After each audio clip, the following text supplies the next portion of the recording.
Okay, so I'm going to jump ahead a little bit here, and I'm going to tell you that if you're really going to nail this speech, and I mean really give yourself the best possible chance of success, then you're going to need to do one thing and one thing really well, and that is to engage the audience.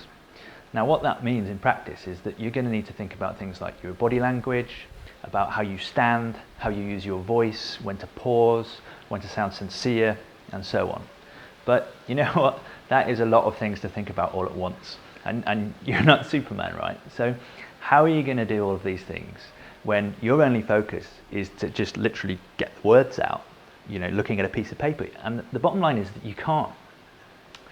Now, we used the analogy earlier of learning to drive, and think about that. When you first learn to drive, your main focus is just to keeping the car on the straight and narrow. It's very difficult to think about all of the other stuff like blind spots and mirrors and all that kind of stuff.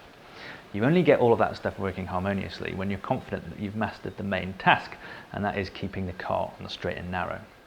So you're going to need to do the same thing, and that means you're going to need to learn your script. And a bit like an actor can't act if they're just thinking about their lines. They have to learn the lines first, and then they layer the acting on top of that. And you're going to need to do the same thing here with your speech. You're going to need to develop what we call your muscle memory. Now, what do I mean by muscle memory? I mean that, heaven forbid, I was to wake you up in the middle of the night and give you a line from your speech, that you could tell me what was going to come next. That's the level of detail I'm talking about, and that is where a lot of the hours that I was talking about earlier as well are going to be spent in committing this to memory. And that is going to be a key part of managing your nerves on the day, and it's also a key part of layering on the additional skills that we're going to be talking about a little bit later.